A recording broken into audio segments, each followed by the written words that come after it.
berarti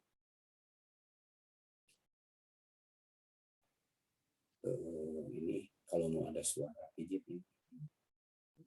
Astaghfirullah, astaghfirullah, astaghfirullah, astaghfirullah, astaghfirullah. Asyhadu an la ilaha illallah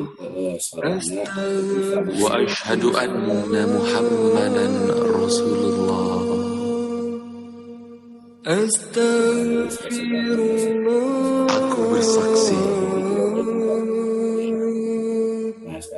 tiada Tuhan melainkan Allah dan Muhammad utusan Allah.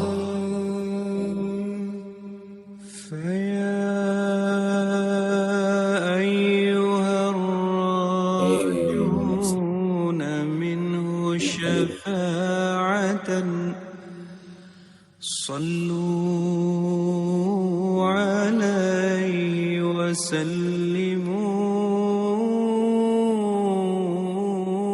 تسليما.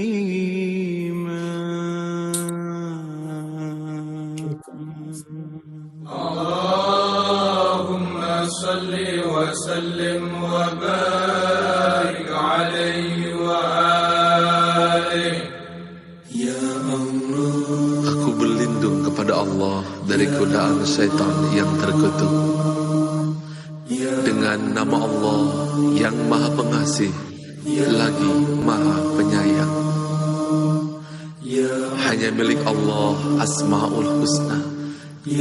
Maka bermohonlah kepadanya dengan menyebut Asmaul Husna. Dan tinggalkanlah orang-orang yang menyimpang dari kebenaran dalam menyebut nama-namanya.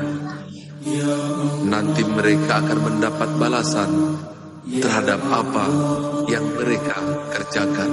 Ya Allah, Ya Rahman, Ya Rahim, Ya Malik, Ya Quddus, Ya Salam, Ya Mu'min, Ya Muhaimin, Ya Aziz, Ya Jabbar, Ya Mutakabbir, Ya Khaliq, Ya Bari, Ya Musawwir, Ya Ghaffar, Ya Qahhar, Ya Wahhab, Ya Razzaq, Ya Fattah, Ya Alim, Ya Qabid, Ya Basit, Ya Khafid, Ya Rafi', Ya Mu'iz, Ya Mudhil, Ya Sami', Ya Basir, Ya Hakam, Ya Adil, Ya Latif, Ya Khabir, Ya Halim, Ya Azim, Ya Ghafur, Ya Shakur, Ya Alim, Ya Kabir, Ya Hafiz, Ya Muqim, Ya Hasib, Ya Jalil, Ya Karim, Ya Raqib, Ya Mujib, Ya Wasi', Ya Hakim, Ya Wadud, Ya Majid, Ya Ba'ith, Ya Shahid, Ya Haq, Ya Wakil, Ya Qawi, Ya Matin, Ya Wali, Ya Hamid, Ya Muhsi, Ya Mubdi, Ya Mu'id, Ya Muhyi, Ya Mumit, Ya Hayy, Ya Qayyum, Ya Wajid, Ya Majid, Ya Wahid, Ya Samad, Ya Qadir, Ya Muqtadir, Ya Muqaddim, Ya Muakhir, Ya Awwal, Ya Akhir, Ya Zuhir,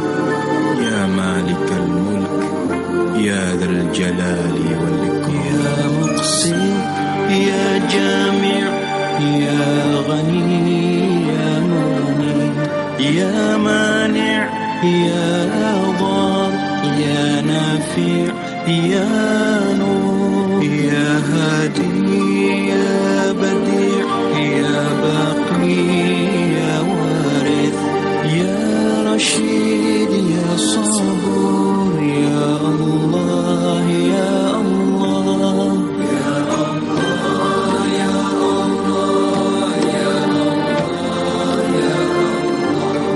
يا الله يا الله يا الله يا الله. Segala puji bagimu ya Allah, yang pertama tanpa ada yang mengawali, yang terakhir tanpa ada yang mengakhiri, yang tak terlihat oleh pandangan orang yang memandang, yang tak tergambarkan oleh bayangan orang yang membayangkan. Engkau ciptakan makhluk dengan kekuasaanmu. Engkau ciptakan segala sesuatu dengan kehendak-Mu. Segala puji ya Allah yang memberi kami kemampuan untuk mensyukuri nikmat-Mu, yang membuka bagi kami pintu-pintu ilmu keilahian-Mu. Segala puji ya Allah dengan segenap pujian yang dikumandangkan para malaikat dan para makhluk yang dimuliakan. Segala puji bagimu atas nikmat yang Kau berikan kepada kami, hamba-hamba-Mu yang telah mendahului maupun yang akan datang kemudian. Pujian kami haturkan kepadamu sebagai penghubung untuk mentaati dan meminta ampunan, sebagai penyebab memperoleh ridho, pengantar jalan menuju surga. Segala puji bagimu ya Allah. Kau ciptakan kami sebagai hamba-Mu dan sebagai umat Nabi Muhammad, kekasih-Mu.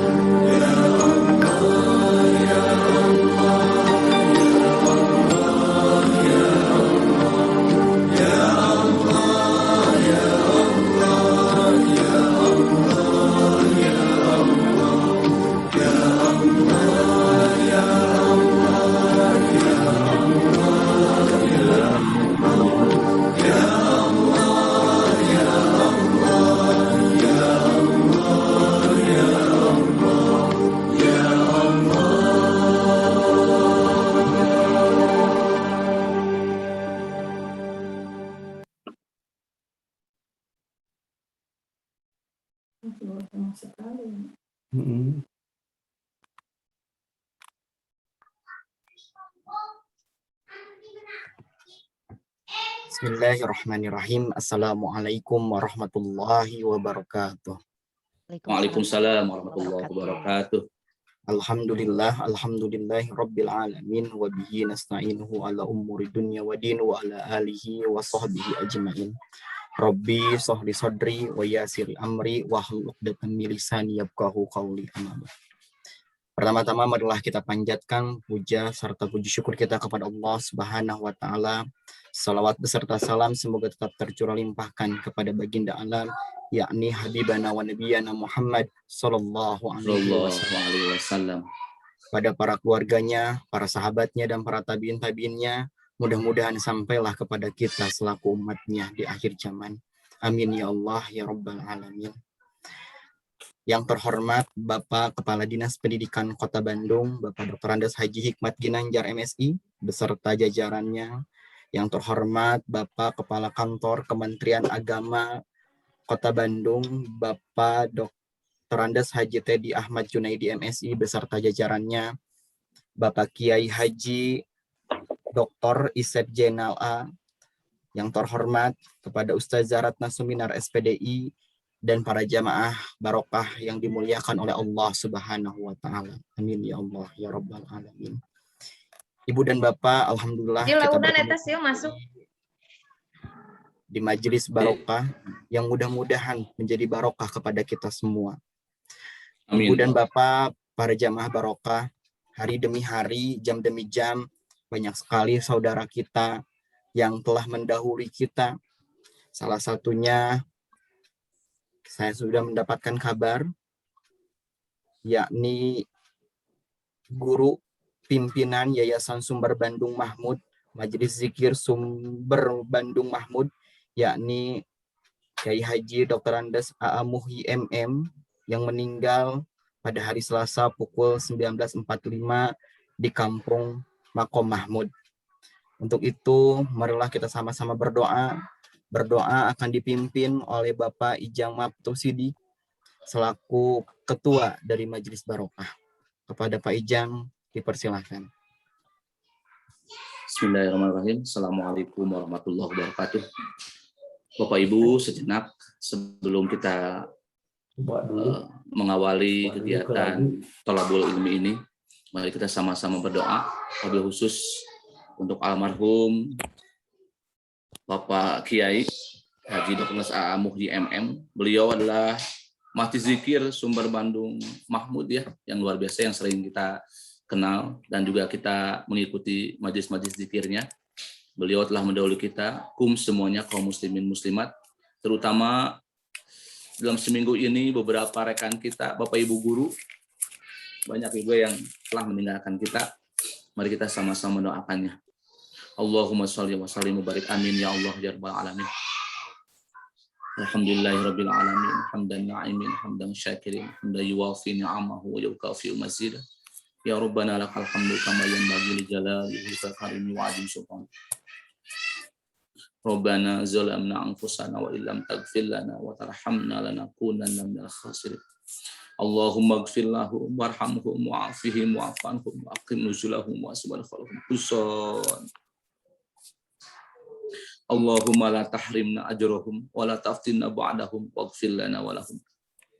Wal ikhwanina allazina sabaquna bil iman wa la taj'al fi qulubina ghillal ladzina amanu rabbana innaka at-tawwabur rahim. Allahumma rabbana si'adhibil ba'sa ishfi anta syafi la shifaa illa shifaa'uka shifaa'an la yughadiru saqam.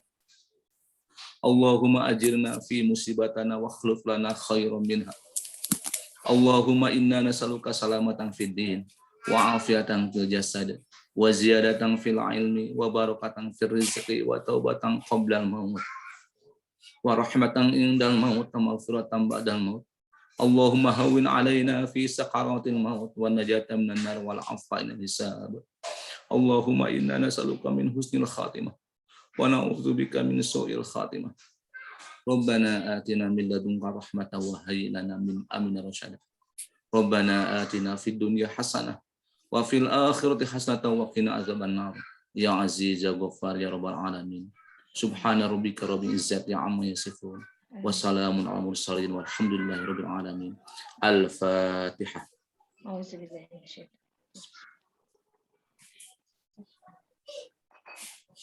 Nuhun Pak Gasah. Atur nuhun kanggo Pak Ijang nu parantos bedol doa kanggo wargi-wargi urang nu teu damang sinareng anu tos antunkeun urang sadayana di alam dunia. Ibu Bapak Majelis Barokah yang saya hormati, saya akan membacakan susunan acara pada hari ini. Yang pertama pembukaan, yang kedua adalah pembacaan ayat suci Al-Quran, yang ketiga sambutan-sambutan, dan yang keempat terakhir adalah pemateri yang dilanjutkan dengan doa penutup. Untuk mempersingkat waktu, marilah kita buka kegiatan barokah pada hari ini dengan mengucapkan basmalah bersama-sama. Bismillahirrahmanirrahim.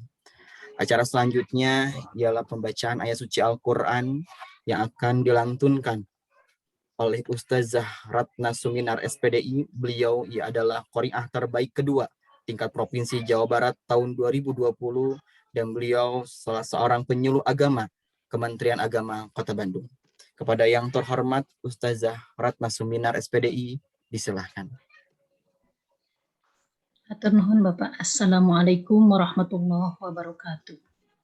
Waalaikumsalam warahmatullahi wabarakatuh. أعوذ بالله من الشيطان الرجيم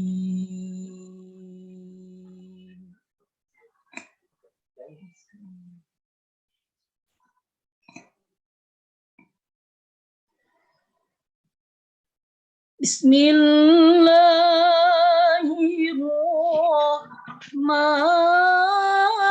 الرحيم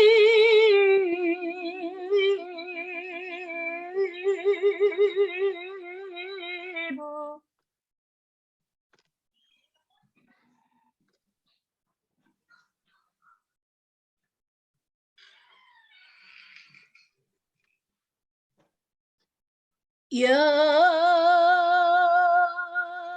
أيها الذين آمنوا إذا قيل لكم تفسحوا في المجالس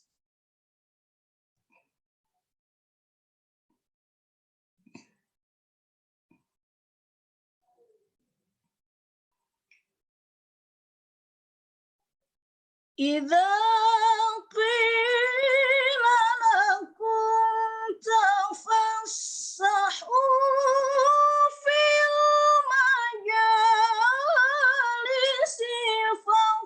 فافسحوا يفسح الله لكم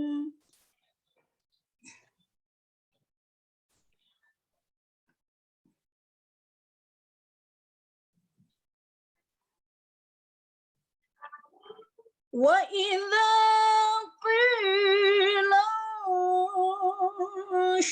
انشزوا فانشزوا يرفع الله الذين آمنوا منكم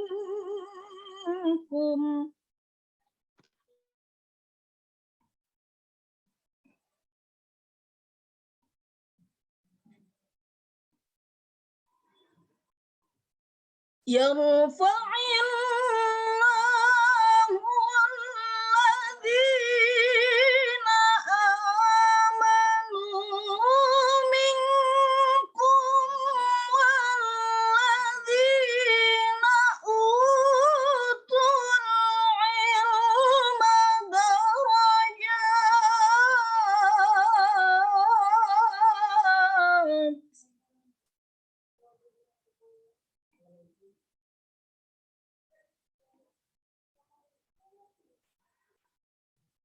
والله بما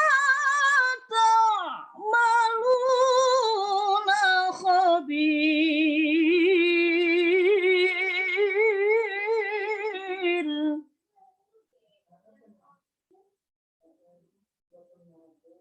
بسم الله الرحمن الرحيم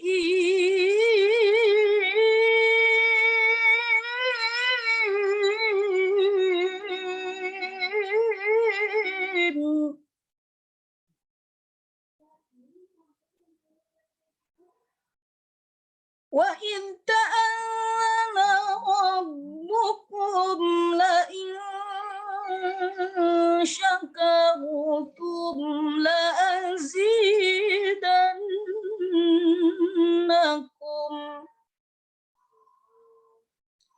لئن شكرتم لأزيدنكم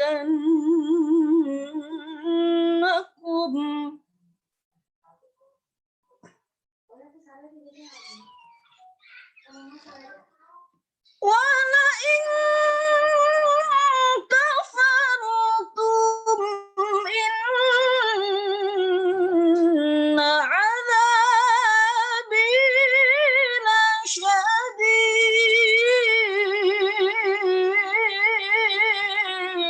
لشديد ولئن كفرتم إن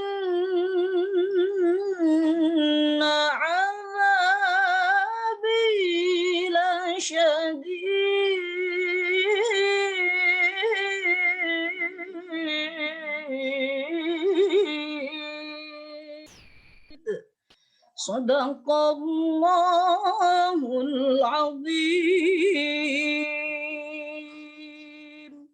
Wassalamualaikum warahmatullahi wabarakatuh. Waalaikumsalam warahmatullahi wabarakatuh. Alhamdulillah, kami ucapkan terima kasih kepada Ustazah Ratna Sumirat SPDI yang telah melantunkan ayat suci Al-Quran. Mudah-mudahan menambah kebarokahan kita pada barokah malam hari ini. Amin. Ibu dan Bapak Majelis Barokah yang sama-sama dimuliakan oleh Allah Subhanahu wa Ta'ala, acara selanjutnya ialah sambutan yang akan disampaikan oleh Kepala Dinas Pendidikan Kota Bandung kepada yang terhormat Bapak Dr. Andes Haji Hikmat Ginanjar MSI. Disilahkan.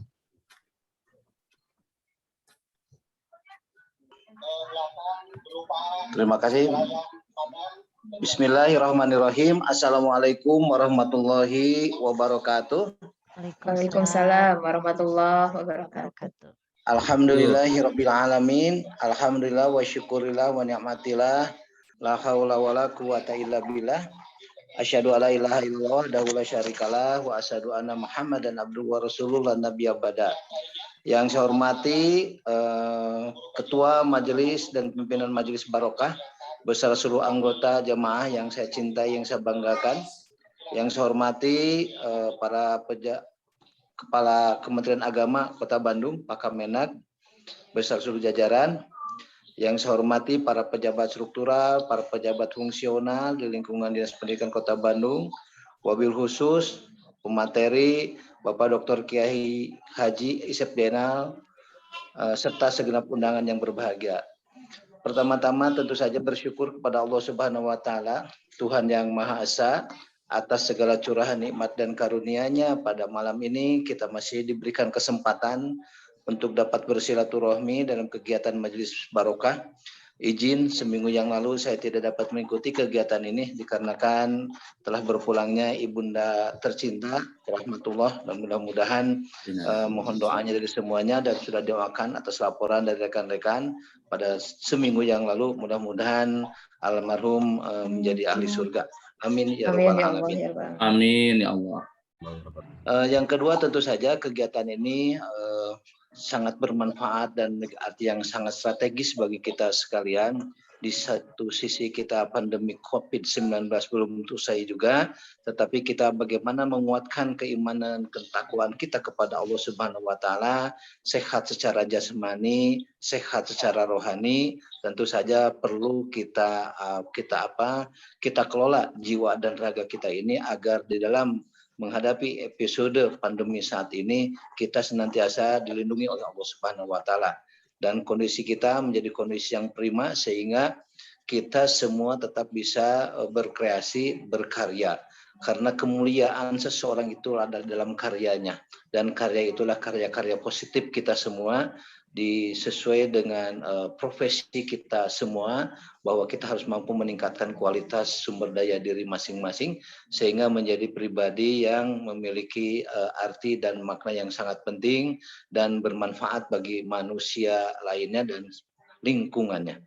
Ibu Bapak yang saya hormati, yang saya banggakan, tentu saja kegiatan ini sekali lagi harus kita support semaksimal mungkin, karena bagaimanapun juga kebutuhan spiritual adalah hal yang sangat diperlukan pada kondisi saat ini, bahwa kita tidak menutup mata berbagai kejadian yang menimpa saudara kita, keluarga kita, ataupun siapa juga teman kita adalah tidak terlepas karena memang pandemi ini memang ada di sekitar kita. Oleh karenanya hanya Allah Subhanahu wa Ta'ala yang bisa melindungi kita, hanya Allah Subhanahu wa Ta'ala yang bisa menyelamatkan kita semua. Oleh karenanya kegiatan ini mari kita support semaksimal mungkin.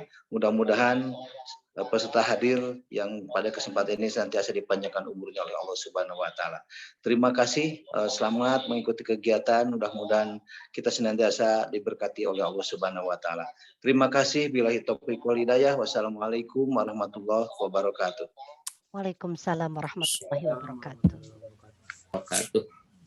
Ucapan terima kasih kepada yang terhormat Bapak Dr. Andes Haji Hikmat Ginanjar MSI selaku Kepala Dinas Pendidikan Kota Bandung yang telah memberikan sambutan pada malam barokah pada hari ini. Ibu dan Bapak Marilah kita simak bersama-sama tausiah pematerian dari Dr. Kiai Haji Isep Zainal Abidin. Mohon maaf, Dr. Kiai Haji Isep Zainal A. Beliau merupakan dosen UIN Sunan Gunung Jati Bandung. Kepada yang terhormat Bapak Dr. Kiai Haji Isep Zainal, disilahkan. Terima kasih. Bismillahirrahmanirrahim. Assalamualaikum warahmatullahi wabarakatuh. Waalaikumsalam warahmatullahi wabarakatuh. Alhamdulillahilladzi anzala as-sakinata fi qulubil mu'minin yasbiquna al-ghaib. Asyhadu an la ilaha illallah wa la syarika lahu wa asyhadu anna Muhammadan abduhu wa rasuluh. Allahumma shalli wa sallim wa barik ala sayyidina Muhammad wa ala alihi wa sahbihi ajma'in. Amma ba'du.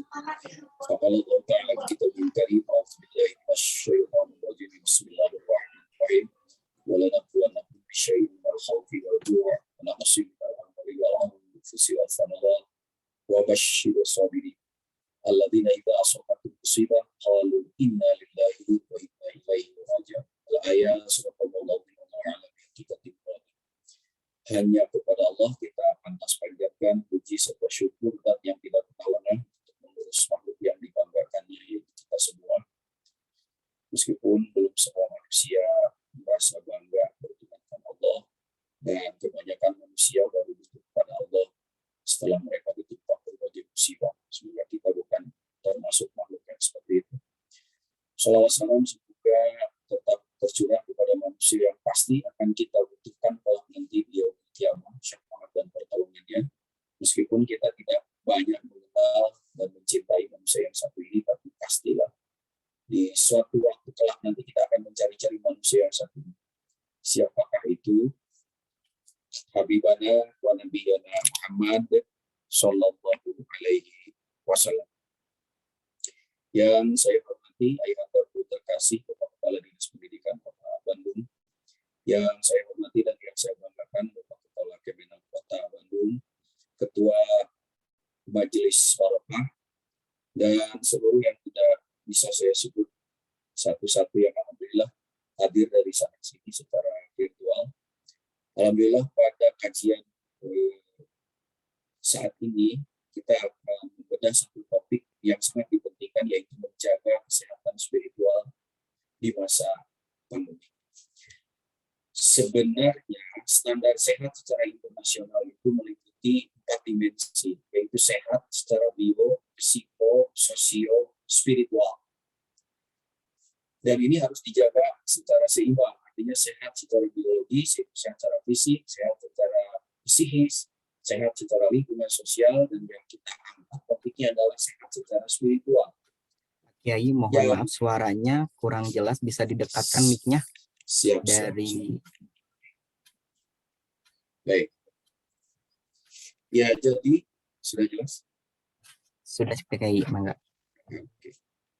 Jadi sehat seimbang itu adalah sehat secara bio, psiko, sosio, spiritual. Sedangkan yang kita angkat pada kajian kali ini yaitu sehat secara spiritual. Nah, apa maksudnya ini? Yang diangkat sehat secara spiritual. Hanya ada 2 kemungkinan. Kemungkinan yang pertama, spiritualitas dijadikan sebagai sandaran akhir, atau bahasa yang lain disebut sebagai pelarian. Setelah upaya sehat secara bio, psiko, sosio, itu semua udah jebol gitu. Baru lari orang kepada spiritual, itu kemungkinan yang pertama. Mudah-mudahan bukan yang ini. Kenapa? Karena sehat secara biologis misalnya, itu sudah kita upayakan, sudah vaksin, sudah 3M, dan lain-lain. Sehat secara psikologis, bagaimana masyarakat dijauhkan dari stresor, tapi malah masyarakat tambah stres. Sehat secara sosial, bagaimana masyarakat itu secara sosial sudah pada tidak sehat. Nah ini semua udah jebol. Baru misalnya orang lari. Kalau begitu sudah itu gitu, sehat secara spiritual bisa membackup. Itu kemungkinan yang pertama. Mudah-mudahan bukan ini sasaran dari topik ini. Kemungkinan yang kedua, ada banyak hasil riset yang membuktikan bahwa sehat secara spiritual itu ternyata berpengaruh kepada kesehatan yang lain. Kenapa? Karena banyak orang yang secara spiritualnya bagus, ternyata kesehatan yang lainnya juga terjaga. Banyak orang yang kena, misalnya kena COVID, tapi karena spiritualnya bagus, tidak lama dia, dan dia bisa keluar dari lingkaran itu. Bahkan ada keajaiban yang terjadi karena masalah spiritual itu. Bahkan ada yang kalau menurut ilmu kesehatan mental, defense mekanisme pertahanan dirinya orang yang spiritualitasnya bagus. Kiai, mohon maaf suaranya masih kurang jelas. Mungkin bisa dibuka headsetnya Pak Kiai. Oke, kita coba ya. Bisa Coba ulangi Pak Kiai. Halo, bisa didengar? Iya, sudah jelas Pak Kiai. Alhamdulillah. Mangga Pak Kiai. Iya, yang kedua ada orang yang menganggap spiritualitas itu ternyata berpengaruh kepada aspek-aspek kehidupan manusia yang lain. Sehingga banyak orang yang sakit tapi karena spiritualitasnya bagus, orang yang kena musibah karena spiritualitasnya bagus, ternyata dia bisa cepat keluar dari tekanan ini. Bahkan dengan pendekatan-pendekatan spiritual banyak terjadi keajaiban-keajaiban ketika orang kena musibah. Nah, mudah-mudahan kajian ini mengarah ke sana, menimbulkan kesadaran spiritual bahwa ini adalah bagaimana upaya kita membentengi diri di masa-masa pandemi ini. Sehingga masalah spiritual ini harus betul-betul kita gali, kita kaji.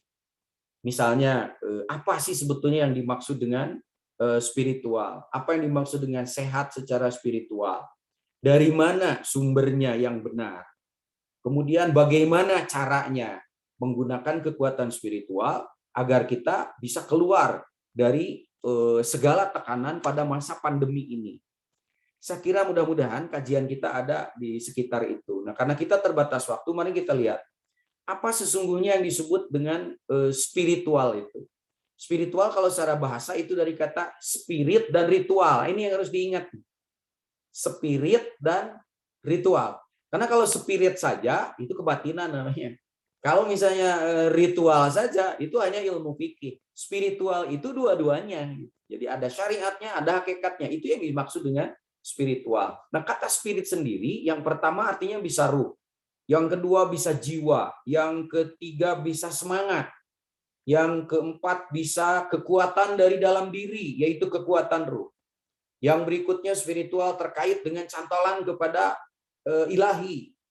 Yang berikutnya bahkan spiritual itu terkait dengan kebutuhan, ingin dimaafkan, ingin dicintai, ingin mendapatkan rasa aman dan lain-lain. Itu kebutuhan-kebutuhan spiritual.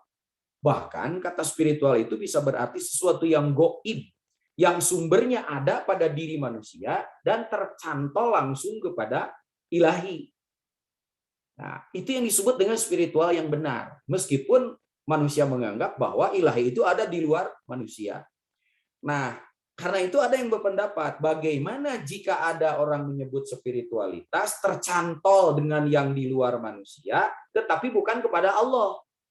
Kepada jimat, kepada jin, kepada hodam. Ini bukan spiritual. Istilah yang tepat adalah supranatural. Karena itu tolong bedakan rasanya, rasakan bedanya antara spiritual dengan supranatural. Kalau spiritual itu murni, kekuatan ruh tercantol kepada Allah. Tapi kalau supranatural kepada selain itu, misalnya kepada jimat, makanya kan banyak nih masyarakat kita yang COVID itu kan setan, gitu. COVID itu jin. Jadi nggak bakalan nyentuh gue, no. Gue bawa isim kok, isim domir, isim fa'il misalnya, ya bawa jimat. Itu bukan spiritual, itu supranatural. Ada yang menyebut klinik, ada yang menyebut kebatinan dan lain-lain. Nah, baik, kalau begitu kita dudukan dulu istilahnya spiritual ini. Jadi spiritual itu adalah hadirnya kesadaran terdalam dari diri manusia bahwa di balik yang ada ini terdapat sesuatu yang tidak nyata atau gaib. Dan itu sangat berpengaruh kepada kehidupan nyatanya itu. Yang gaib itu terkait dengan ruh manusia, terkait langsung kepada yang maha punya ruh. Siapakah itu? Allah. Sebagai pusat kekuatan cantolan spiritual. diikuti dengan ritual, dengan aktivitas untuk menyembah dan beribadah kepada pusat spiritual itu. Baru itu spiritual yang benar. Maka orang yang sehat secara spiritual adalah orang yang ruhnya bersih, suci, tercantor kepada ilahi, dan memiliki kesiapan untuk beribadah kepadanya. Itu yang sehat secara spiritual. Jadi kalau ada orang, dia, mohon maaf bahasa Jermannya, jag-jag belejag gitu ya, tapi tidak beribadah kepada Allah, gering. Nah, yang sehat secara spiritual, mas sehat ruhnya yang sehat, dia punya kesiapan untuk beribadah kepada Allah. Sekali lagi karena spiritual itu adalah spirit dan ritual. Nah, spirit saja itu namanya kebatinan atau hakikat. Ritual saja itu namanya syariat. Kalau syariat itu dengan ilmu fikih. Maka kalau syariat tanpa hakikat, hampa. Syariatun bila hakikatun atilatun. Hakikatun bila syariatun batilatun. Yang spirit saja tanpa dengan ritual, pasti itu kebatinan. Nah, Islam itu dua-duanya. Islam itu spiritual, ya spirit ya ritual. Kalau hanya ritual saja, sholat kan hanya sampai di sejadah. Ya, sedekah hanya sampai di kotak amal. Ke haji harus sampai ke Mekah. Begitu di lockdown, spiritualitas hajinya hilang. Padahal spiritualitas haji itu haji sepanjang hayat kan perjalanan manusia menuju ilahi. Baik, kita lanjutkan. Nah, kekuatan spiritual itu bisa sebagai keyakinan, disebutnya keyakinan spiritual. Bisa sebagai kebutuhan, disebut kebutuhan spiritual. Nah, di dalam ilmu kesehatan mental, bahkan ilmu keperawatan spiritual, kebutuhan spiritual manusia itu kebutuhan yang mutlak, tidak bisa digantikan dengan kebutuhan-kebutuhan yang lain. Ini yang disebut dengan kebutuhan fitrah. Ya, bahkan jika terganggu kebutuhan spiritual ini karena pandemi sekarang ya, karena susah orang mencari nafkah, maka nanti akan muncul dua kemungkinan. Satu, defisit spiritual, dua, distress spiritual. Kalau defisit spiritual, kekurangan asupan spiritual. Misalnya orang mulai oleng nih, takut itu, takut ini, udah karena sholat itu si eta mah jauh karena sajadah gitu. Kenapa? Dia sudah defisit spiritual, kurang asupan spiritual. Kalau itu dibiarkan, dia menjadi distress spiritual, yaitu seperti tidak punya pegangan dia itu. Akhirnya ya menjadi orang yang seperti tidak beragama saja. Itu sudah distress spiritual. Baik. Kalau begitu Pak Isep, sumber kekuatan spiritual ini ada berapa jenis? Karena ketika ngomong spiritual, umum untuk semua agama. Makanya sumber spiritual itu minimal ada 4. Satu, ada spiritualitas yang bersumber dari agama. Agama apapun pasti mengandung spiritualitas. Yang kedua, bisa bersumber dari budaya, adat, kearifan lokal. Nah, ini. Kalau kita mau tahu bagaimana kearifan lokal dalam menghadapi pandemi, tanya orang Baduy. Tanya masyarakat-masyarakat yang masalah spiritualnya tinggi itu. Kan ada kampung-kampung adat itu. Mereka adem-adem aja ngadepin ini. Ini perlu kita gali, ini ada apa? Ada lagi sumber spiritual itu dari filsafat rasional. Misalnya hanya berdasarkan akal bahwa pandemi ini bisa dihadapi ketika imunitas naik. Maka bagaimana caranya menjaga imunitas? Ada. Bahkan ada spiritualitas yang tidak bersumber kepada agama apapun. Tapi orangnya soleh. Sholat, tara ke gereja, tara sodakoh, tapi baik sekali dibanding orang yang suka sholat. Dia tidak mencantolkan kepada agama apapun. Ini disebut spiritualitas non-religius. Dan ini mulai banyak sekarang. Dan ternyata ini lebih berbahaya dari paham ateis. Baik. Nah, jadi yang akan kita gali ini tingkat kesadaran spiritual yang sumbernya dari agama. Karena agama adalah pusat spiritualitas yang mutlak, pasti benarnya. Baik. Nah, tingkat kesadaran spiritualitas dari agama ini juga itu berbeda. Ya. Berbeda. Pertama, ada kesadaran spiritual tingkat jismani, tingkat menjaga kesadaran, menjaga kesehatan fisik. Maka divaksin, dia melaksanakan protokol kesehatan, PSBB, pola hidup sehat, asupan gizi dan lain-lain ada. Itu kesadaran spiritual tapi tingkat jismani. Ada lagi kesadaran spiritual tingkat nafsani. Nafsani itu tingkat kesadaran psikis. Ya, misalnya kita positive thinking lah, harus optimis lah, harus saling bantu, hindari stres. Tapi itu ibadah, itu bacaan, itu sholat, lumayan. Itu tingkat kesadaran spiritual, tingkat psikis. Karena yang muncul adalah al-khauf. Al-khauf itu tingkat kesadaran rasa takut secara psikologis saja gitu ya. Nah, maka ada yang ketiga, ini yang tinggi yang kita kaji sekarang, tingkat kesadaran spiritual dalam tingkat ruhani. Apa ini? Yaitu tingkat kesadaran spiritual yang satu ditambah yang dua, ditambah dengan keyakinan bahwa ada Allah Maha menjaga segalanya. Ya. Dan bahkan dia yang punya virus itu sendiri. Maka kesadaran spiritual yang ini adalah how to connectiveness kepada yang satu itu. Ya, yang punya virus yang menjaga hidup dan mati. Coba tanya sekarang masyarakat, takut virus, takut Allah. Takut Allah, takut mati. Ya liar tuh masyarakat, Ustaz menjawab. Nah, ini yang disebut dengan khosyah. Jadi kalau takut secara psikis itu al-khauf namanya. Tapi kalau takut kepada Allah pasti memiliki al-khauf. Orang yang al-khauf belum tentu khosyah. Makanya kata-katanya juga yang tadi walanabluwakum bisyai'im minal khaufi. Allah akan menguji dari rasa takut. Karena rasa takut ini sesungguhnya terkait dengan tingkat keimanan nanti cara mengatasi. Ya, karena rasa takut yang tertinggi adalah khosyah. Makanya ada kalimat dzalika liman khosyah rabbah. Orang yang khosyah pasti punya khauf. Orang yang khauf belum tentu khosyah. Ya. Nah, kesadaran spiritual inilah yang menjaga kesehatan mental, yaitu munculnya tingkat khosyah karena khauf ada di dalamnya. Nah, lalu kita lihat tingkat kesadaran ruhaninya pun ini tergantung dari tingkat ilmu dan ma'rifatnya. Kalau ilmu teori, tapi kalau ma'rifat dia sudah dengan praktek. Maka ada misalnya begini, ada tingkat kesadaran spiritual yang tingkatnya di tingkat syariat. Ya, misalnya dia hanya menjaga ibadah. Oh, pokoknya mah jaga ibadah. Ibadahnya seperti apa? Pokoknya mah jaga saja ibadah, sholat seperti Nabi. Ya nggak usah neko-neko lah, bisa jadi bid'ah kan gitu. Pokoknya ibadah saja, berdoa pokoknya. Nggak tahu doanya seperti apa. Ya lumayan, ini tingkat secara syariat, ini umumnya. Kita harus banyak dikir. Dikirnya seperti apa untuk menghadapi pandemi ini? Nah, metode yang spesifiknya. Kita harus banyak sodakoh. Sodakohnya seperti apa? Pokoknya mah sodakoh. Patuhi prokes. Udah selesai. Alhamdulillah. Ini tingkat kesadaran spiritual secara syariat atau umumnya. Nah, ada lagi tingkat kesadaran spiritual secara torekat. Kalau secara torekat, tingkat kesadaran spiritualnya dia memiliki metode dan cara-cara khusus. Karena torekat itu artinya metode. Metode atau tata cara. Bahkan sudah diuji oleh para ahli. Perilakunya bersumber dari perilaku Nabi, sahabat, para ulama. Bagaimana mereka mengatasi wabah dan pandemi. Karena kasus ini adalah kasus yang terus berulang dari zaman ke zaman. Ilmunya disebut dengan ilmu tasawuf. Yang mempraktekannya itulah orang-orang yang ada di torekat. Tasawuf itu ilmu untuk menjaga kesucian jiwa agar tidak kotor. Begitu jiwa kotor, memancing khotir. Khotir itu bisikan-bisikan baik di sini maupun di sini. Yang berbahaya ada dua, yaitu khotir syaitoni dan khotir nafsi. Kalau khotir syaitoni, bisikan-bisikan setan. Ini yang masuk ke masyarakat kita sekarang. Bagaimana mereka sudah kayak bukan manusia lagi. Lalu khotir nafsi, yaitu dari nafsu-nafsu.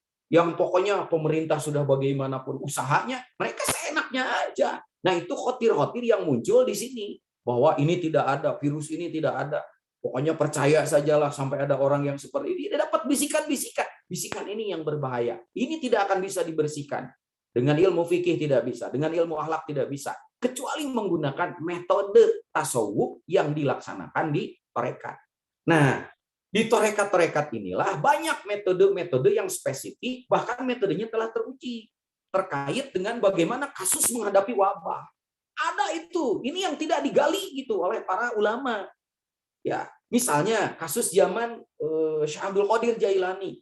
Beliau itu riset karena pada saat itu kena wabah. Riset itu tajrib gitu, eksperimen. Dan beliau bagaimana cara mengatasinya bukan hanya secara medis, tetapi secara batin. Sampai pada akhirnya dia menemukan metodenya dan berhasil. Maka dari situ beliau rumuskan metodenya. Misalnya, bagaimana cara sholat menghadapi wabah. Ada sholat sunatnya? Ada. Dicontohkan dari Nabi, dari sahabat, dan lain-lain. Maka ada sholat lidaf'il bala. Itu sholat sunat khusus menghadapi bala seperti sekarang. Bukan sholat sunat biasa. Ada lagi sholat isti'anah, mohon pertolongan kepada Allah. Ada lagi sholat sunat isti'adah, bagaimana memohon perlindungan kepada Allah. Wudhunya ada pakai probi, bukan hanya prokes. Kalau prokes itu aturan pemerintah. Ini harus seperti Nabi, karena Nabi tidak pernah kena wabah. Para sahabat tidak pernah kena wabah. Bagaimana itu cara wudhunya? Ada sholawat lidafil bala, khusus untuk menolak para bahaya. Bahkan ada doa-doa khusus minta perlindungan dari wabah dan taun. Misalnya, Allahumma sholli ala sayyidina Muhammadin wadfa'anna minal bala'il mubrom innaka ala kulli syai'in qadir. Ada lagi kalimat seperti ini doanya, la ilaha illallah aminu minat taun. Khusus itu. Allahumma dfa'na minal bala wal waba wal fitan wal taun wal koroni. Corona itu sudah ada di kitab gundulnya dari sekian abad yang lalu. Doanya sudah ada. Ini yang tidak digali. Nah, metode-metode spesifik seperti ini adanya di dalam kajian Torekat. Bagaimana cara menggunakan air pada waktu itu. Sehingga Syekh Abdul Qadir Jailani menerapkan doa-doa itu menggunakan media air. Dengan herbal. Maka air yang sudah terkena doa dengan herbal yang sudah didoain, dimakan oleh masyarakat, habis wabah itu. Karena tingkat imunitas masyarakat naik. Makanya air Masaru Emoto percaya yang oleh Jepang itu diteliti. Air anu didoakan ku kiai dianggap bidah. Tapi tidak memberi solusi. Ini yang sangat disayangkan.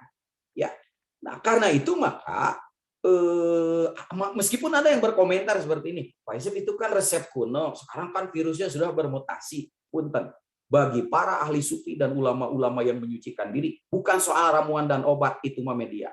Tapi bagaimana cantolannya kepada Maha Penyembah yang menyembah kepada Allah. Itu cantolannya. Kenapa? Karena Allah Maha Penyembuh. Quran itu bersifat penyembuh, bukan hanya obat. Kalau penyembuh, pasti obat. Tapi kalau obat, belum tentu penyembuh. Nah, bagaimana cara itu diturunkan? Nah, kemudian misalnya Syekh Abdul Qadir Jailani merumuskan bagaimana menghadapi wabah taun ini ternyata dengan dzikir. Tapi teknik dzikirnya khusus. Teknik inilah yang tidak banyak dibuka oleh orang.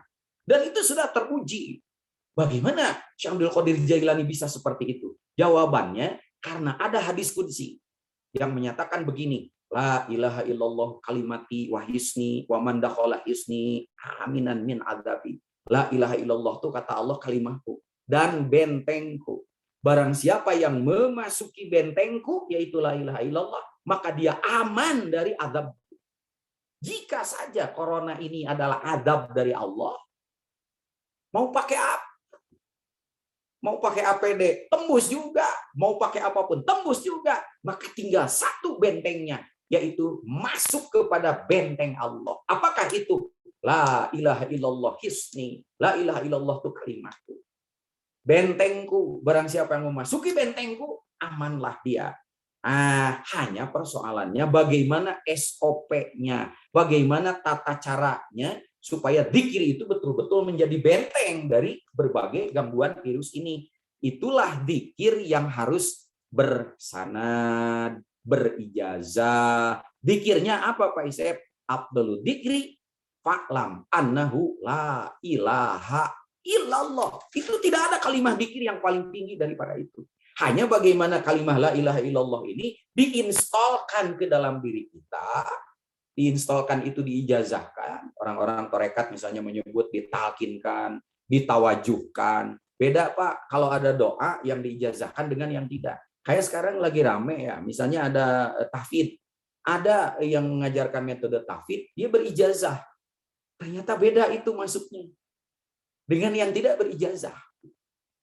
Ya, makanya banyak sekarang pesantren-pesantren tahfidz. Nanti ada tahfidz yang dia berijazah. Berijazah itu sanadnya itu sampai dari ini.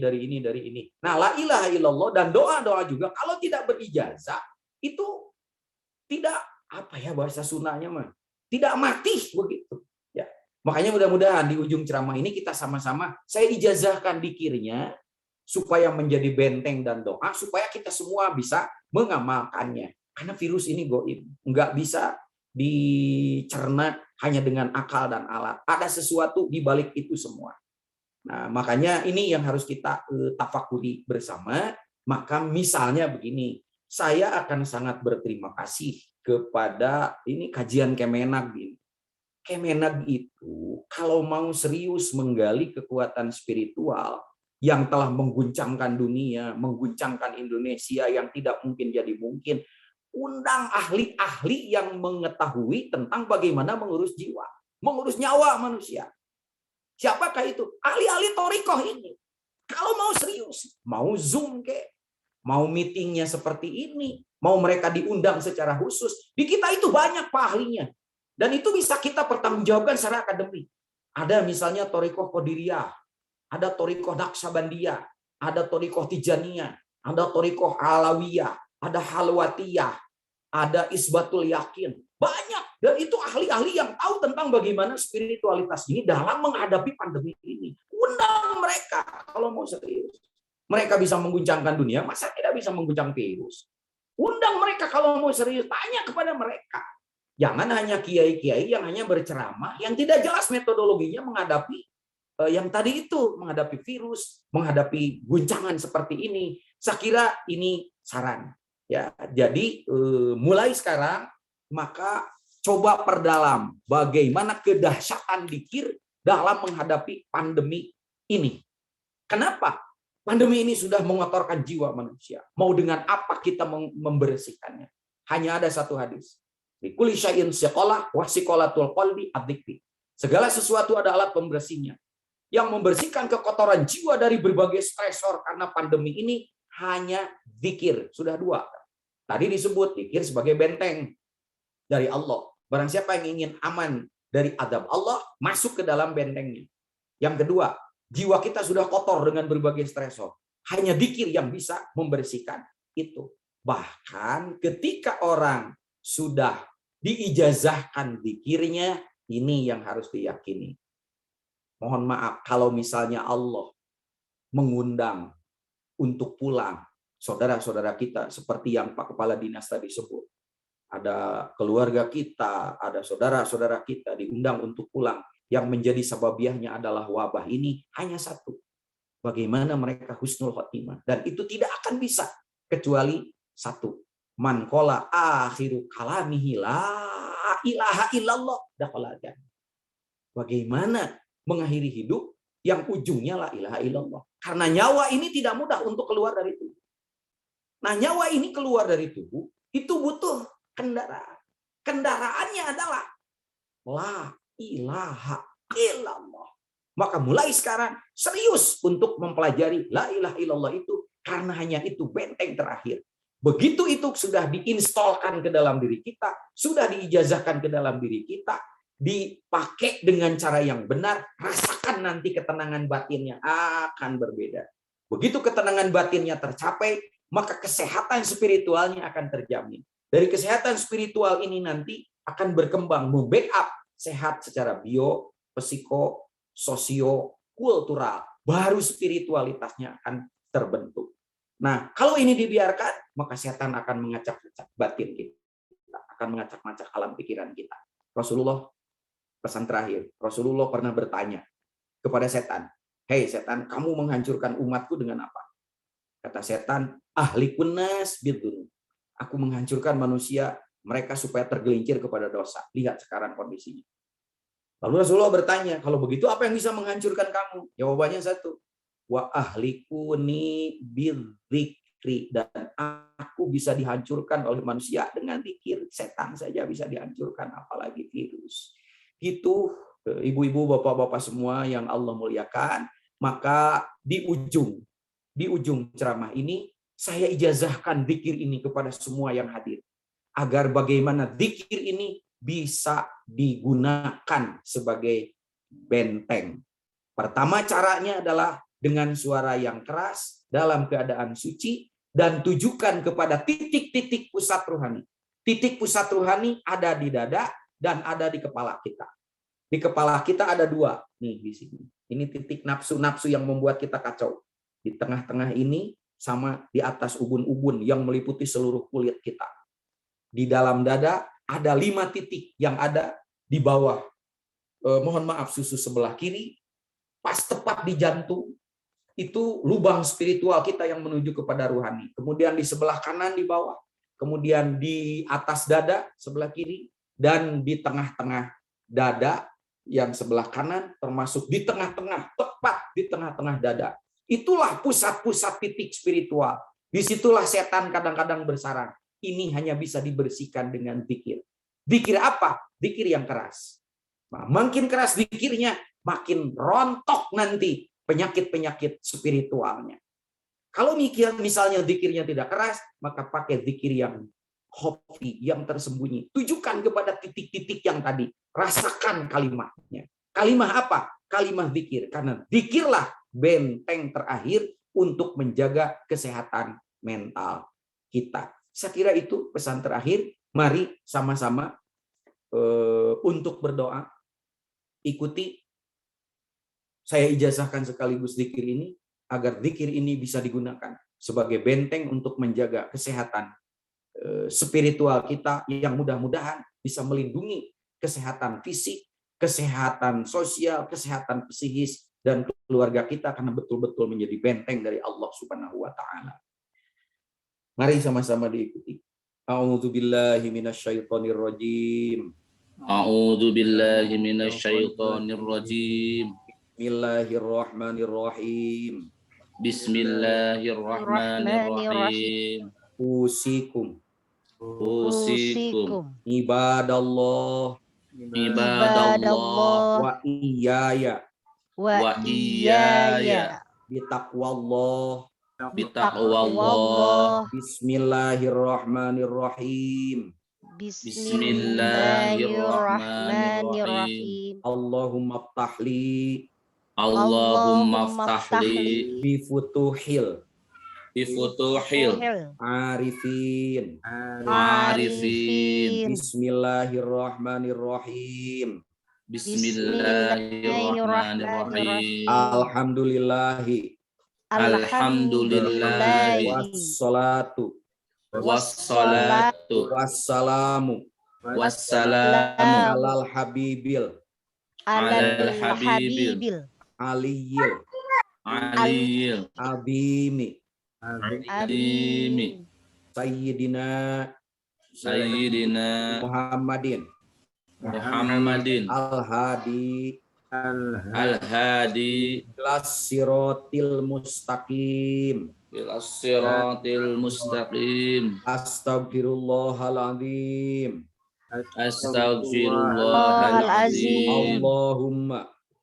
Allahumma sholli ala Sayyidina Muhammadin wa ala alihi wa sahbihi wasallim. Yang tadi itu tidak perlu dihafal, yang perlu dihafal ini passwordnya. Jadi kalau mau membaca la ilaha illallah, bagaimana la ilaha illallah menjadi senjata, passwordnya harus dibaca. Passwordnya yang ini. Mari sama-sama. Ilahi anta maksudi waridhoka matlubi a'tini mahabbataka wa ma'rifataka. Awas, pejamkan matanya, tundukkan kepala, tunjukkan ke jantung. Pejamkan kepalanya, tundukkan kepala, tujukan ke jantung. So, ikuti saya. La ilaha illallah. La ilaha illallah. Sekali lagi, gemakan. La ilaha illallah. La ilaha illallah. Illallahnya pukulkan ke jantung supaya masuk. La ilaha illallah. La ilaha illallah. Sayyidina Muhammadur Rasulullah SAW. Mari sama-sama berdoa. Allahumma sholli wa sallim wa barik. Amin. Allahumma sholli ala Sayyidina Muhammadin wa ala alihi wa sahbihi wa sallim. Sholatan tunjina biha min jamil ahwali wal afat. Wa taqdilana biha jami'al hajat. Wa tutahhiruna biha min jami'i sayyiat. wa tarfa'una biha indaka ala darajat wa tuballighuna biha aqsal ghayat min jamil khairat fil hayat wa ba'dal mamat innal ladzina yubayyunaka innama yubayyunallaha yadullahu fawqa aydihim yadullahu fawqa aydihim faman nakasa fa innahu yankusu ala nafsi wa man aufa bima ahada alaihi Allah fasayutihi ajran 'azima rabbana la tuzigh qulubana ba'da idh hadaytana wa hab lana min ladunka rahmah innaka antal wahhab rabbana atina fid dunya hasanah wa fil akhirati hasanah wa qina adzabannar subhana rabbika rabbil izzati amma yasifun wa salamun alal mursalin walhamdulillahi rabbil alamin. Para ibu, para bapak, dan semua hadirin yang mendengar suara ini, barusan itu sudah diijazahkan dzikir la ilaha illallah. Cara menggunakannya dimulai dari password yang tadi, mudah-mudahan direkam. Kalau direkam mudah sekali. Dari kalimat itu setiap habis sholat, jangan ditinggalkan. Ilahi anta maksudi, ilahi engkaulah Tuhanku, anta maksudi, hanya engkaulah tujuanku, waridhoka matlubi, dan hanya keriduan Allah yang aku minta. A'tini mahabbataka, berikan kepadaku rasa cinta kepadamu. Kalau sudah cinta kepada Allah, apapun Allah jaga. Wa ma'rifataka, dan berikan kepadaku ma'rifat, memahami betapa Allah itu lebih dekat dari urat yang ada di leher kita. Kita saja yang terhijab seolah-olah Allah di mana. Jadi lebih takut kepada mati, lebih takut kepada virus daripada kepada Allah. Kenapa? Hijabnya. Kenapa? Karena di kolbunya, di dadanya, di jantungnya belum tertanam la ilaha illallah. Barusan itu 3 kali, itu sedang ditanamkan kalimat la ilaha illallah ke sana. Sudah diinstalkan. Sudah masuk ke dalam bulu, kulit, daging, urat, tulang, sumsum, sampai kepada nyawa, sampai 4 lapisan ruh tertembus oleh kalimat la ilaha illallah. Jadi sekarang sudah ada di dalam dada kita. Kalau sudah ada itu, maka jangan khawatir lagi memikirkan dosa masa lalu. Allah sudah menghapusnya. Sekarang tinggal bagaimana ke depan kita menjaga diri ibadah kepada Allah. Gunakan dzikir tadi setiap selesai sholat minimal 165 sebagai benteng. Caranya tujukan kepada titik jantung. Karena jantung itu adalah ibarat peringatan dari Allah. Bahwa ada sesuatu yang kalau tidak ada dia, tubuh kita ini nggak ada apa-apanya. Itu kan gambaran dah. Kalau tidak ada Allah, nggak ada apa-apanya. Kalau nggak ada jantung, ini semua tidak berarti. Masukkan ke dalam jantung kalimat la ilaha illallah, dia akan tersebar ke seluruh tubuh kita. Itu yang dimaksud membersihkan diri, membersihkan jiwa-jiwa yang kotor. Nah, Pak Isep, bagaimana kalau sekarang misalnya dzikir itu kan harus selalu ada suaranya, harus setiap selesai sholat. Bagaimana kalau saya lagi nyetir, bagaimana kalau saya lagi nyapu, bagaimana kalau lagi ngajar, bagaimana kalau lagi jalan-jalan. Ada teknik yang kedua. Teknik yang kedua ini tidak perlu pakai suara, tidak ada gerakan. Nah, dzikirnya jangan yang panjang tadi, yang la ilaha illallah kepanjangan. Cukup yang intinya saja, karena inti dari la ilaha illallah lafaz Allahnya. Cukup baca Allahu Allah, Allahu Allah, Allahu Allah. Jangan ada suara di dalam dada, tujukan ke jantung. Allahu Allah, Allahu Allah, Allahu Allah. Gerakannya, ritmenya sesuai dengan detak jantung kita. Allahu Allah, Allahu Allah, Allahu Allah. Hilangkan suaranya di dalam, terus berzikir. Sambil apapun. Mau sambil nyetir, mau sambil jalan, mau sambil nyuci, mau sambil kerja, mau sambil ngajar, masukkan kalimat itu. Jangan copot lagi sampai nyawa kita lepas dari tenggorokan kita. Maka kalau sudah dibiasakan mulai sekarang, Masya Allah, orang-orang yang seperti ini pasti mengakhiri hidupnya dengan kalimat la ilaha illallah.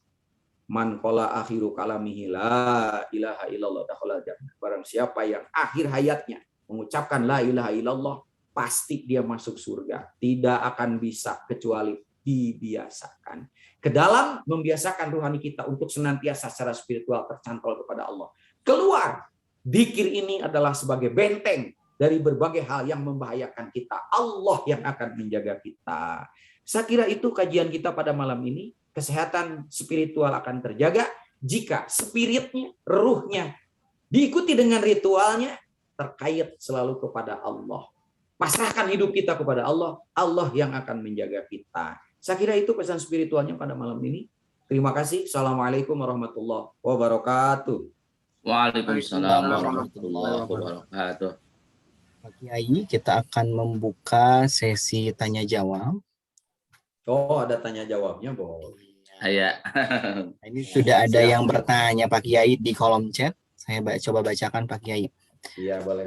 Dari Ibu Ranti, izin bertanya Pak Kiai, bagaimana supaya saat kita zikir la ilaha illallah itu bisa masuk ke dalam kolbu, bukan hanya sekedar di bibir saja. Apakah ada doanya supaya kita bisa mencintai kalimat zikir itu? Mangga Pak Kiai. Langsung saja ya. Nah, karena zikir yang sudah-sudah tidak berijazah. Nah, tidak punya cantolan, tidak punya guru. Maka zikir yang tadi itu di luar saja. Nah, tadi ketika dituntun ilahi anta maksudi, terus zikir 3 kali la ilaha illallah. Kan tadi disuruh dimasukkan ke titik jantung. Itu sudah diinstalkan. Maka rasakan zikirnya mulai sekarang nih. Zikirnya itu akan berbeda dengan yang sudah-sudah. Karena sudah berijazah. Itu. Dari mana ijazahnya? Saya dari guru saya, dari mursyid saya, mursyid dari terus sampai kepada Rasulullah. Dengan tata cara yang tadi. Itu satu. Yang kedua, kalau begitu silahkan dengan SOP yang benar. Standar operating prosedurnya harus benar. Standar operating prosedur yang benar, pertama diijazah dulu zikirnya. Sudah tadi, semua yang mendengar dan mengikuti itu sudah diijazah. Maka kalau ada yang tidak mengikuti tadi, punten teka bagian ijazahnya. Zikirnya tidak berijazah. Satu. Nah. Yang kedua, usahakan zikir dalam keadaan suci. Suci lahir, suci batin. Suci lahir dalam keadaan wudhu. Makanya belajar jangan batal wudhu. So, belajar jangan batal wudhu. Biarin setelah wudhu, kentut lagi. Nggak apa-apa. Itu yang namanya Jenderal Sudirman kemana-mana. Bawa asisten. Asistennya suka bawa kendi. Beliau itu tidak pernah batal wudhu. Jenderal Sudirman. Makanya tidak ada berani yang menyentuh. Termasuk virus, setan, dan lain-lain. 2. Yang ketiga, dengan suara yang keras. Nah, mohon maaf. Tadi dikira sudah dalam keadaan suci. Suci lahir dengan toharoh. Suci batin. Suci dari berbagai urusan-urusan kepentingan dunia yang menyesakkan dada. Karena tadi la ilaha illallah sudah dimasukkan ke dalam dada, maka sekarang di dadamu hanya ada kolbu. Di dalam kolbu hanya satu saja. Allah, Allah, Allah, Allah, Allah, Allahu Allah, Allahu Allah. Kan itu tadi. Makanya kolbu itu di dalam hadis yang lain disebut qalbul mukminin baitullah. Qalbu orang mukmin yang sudah diijazahkan zikirnya itu ibaratnya rumahnya Allah. Rumah Allah itu sempit, nggak cukup untuk yang lain, hanya Allah saja sendirian. Maka nanti hal yang menyesakkan kita, masalah ekonomi, masalah pandemi, masalah biaya, masalah rezeki, masalah apa, yang menyesakkan kita nanti terusir dengan la ilaha illallah. Makanya kenapa la ilaha illallahnya harus lebih keras? Supaya mengalahkan suara-suara dunia yang mengganggu saat ini sehingga kita tidak khusyuk. Suara suami nyeleweng, suami ditinggalin istri karena teka biayaan, mikiran barudak sekolah, itu masuk ke hati, diusir tak, dikir eta. Makanya suaranya harus lebih keras dari itu. Makanya coba belajar sendirian dikirnya. Yang ketiga, ini rahasia nih. Tadinya tidak akan diberitahu Gansah nih, karena ini rahasianya. Coba dikirnya pakai gerakan. Nah, gerakannya seperti ini, Bunda. Ya, pas setelah passwordnya dibaca, habis sholat, ilahi anta maksudi warido kamatlubi atini mahabbataka wa ma'rifataka. Kepala sudah dalam keadaan menunduk, mata dipejamkan. Bayangkan, tarik dari titik di bawah udel, di bawah pusar kita, karena itu tempat nafsu-nafsu itu. Di situ. Tarik sampai ke ubun-ubun, gerakannya seperti ini. Dengan kalimat la. Nah, itu sedang membersihkan titik-titik yang tadi. Titik syahwat, titik perut, titik dada yang menyesakkan. Apalagi titik pikiran yang sekarang ini penuh dengan berbagai COVID ini. Titik sampai ke ubun-ubun yang suka puyeng kepala kita. Dibersihkan dengan la. La itu artinya tidak. Tidak ada yang menyesakkan dada. Tidak ada yang mengganggu pikiran. Tidak ada yang mengganggu kedekatan kepada Allah. Itu gerakannya. Nah, kalau begitu bantingkan ke kanan, ke dada sebelah kanan. Ilaha. Nah, ke sebelah kanan. Karena di dada sebelah kanan ada 2 gudang nafsu yang disebut nafsu sawiyah, nafsu yang sok pinter, dan nafsu rodiyah yang tidak pernah ridho ketika dibawa kepada Allah. Hajar dengan ilaha. Sekali lagi, la ilaha. Nah, ilallahnya bantingkan ke dada sebelah kiri. Ilallah berakhir di titik jantung. Karena di titik jantung ini ada gudang nafsu lawama yang selalu panas baran, tidak mau mengalah, belikan, kepercayaan, ngerasa sok pinter, di bejaan kita bid'ah dan lain-lain, tapi tidak memberi solusi. Itulah nafsu nu ngariweukeun. Hajar dengan itu. La ilaha illallah, la ilaha illallah, la ilaha illallah. Itu rahasianya. Maka gerakan-gerakan ini bukan gerakan sembarangan. Itu hasil uji coba Syekh Abdul Qadir Jailani bagaimana cara membersihkan nafsu-nafsu manusia. Karena tepat nafsu itu di sini 2, saya katakan tadi, ini nafsu amarah. Ya, ini nafsu kamilah. Nafsu amarah sama kamilah ini kepentingannya hanya untuk kepentingan dunia, kelezatan dunia, sieun teu boga duit, sieun harta kurang, sieun itu, sieun ieu. Ini nafsu-nafsu ini. Baru yang 5 ini di sini, 2 di sebelah kiri, di atas dan di bawah susu kita. 2 di sebelah kanan, lalu di tengah-tengah dada. Maka ketika dengan gerakan ini tersapu semua nafsu itu, dibersihkan. La ilaha illallah. 3 kali pertama.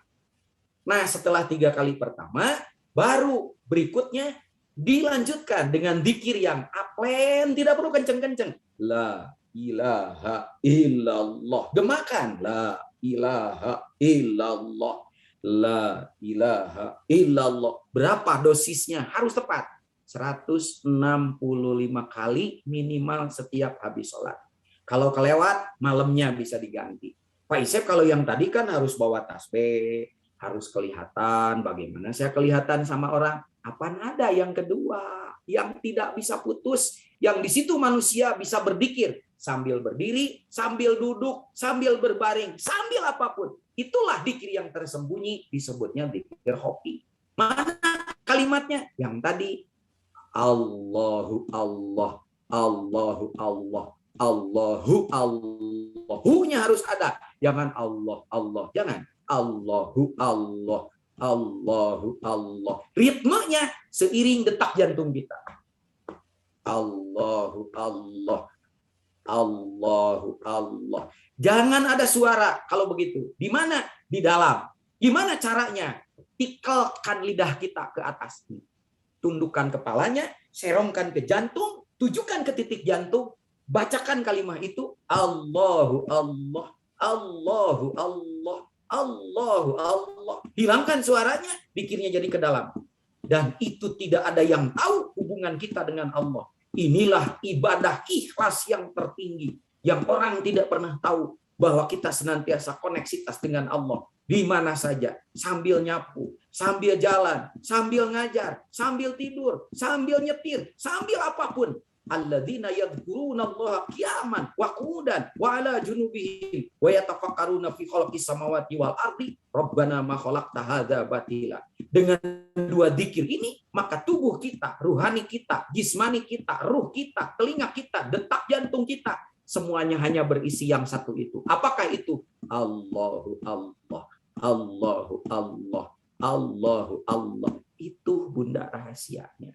Kalau tidak diijazahkan, diterangkan seperti ini, tidak akan bisa sampai kapanpun. Jadi itu rahasia bagaimana supaya dzikir itu masuk ke kolbu, karena belum diijazah. Kalau sudah diijazah, sudah ada di kolbu. Jangan dikeluarkan lagi sampai nyawa kita keluar dari tenggorokan.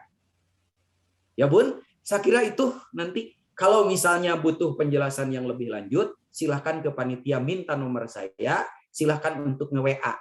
Ya, karena di sini ruangnya terbatas, ada yang belum dimengerti dan lain-lain. Nah, ada yang bisa nanti supaya lebih praktis, boleh di-download di Play Store. Di Play Store, nah, download nanti, ya.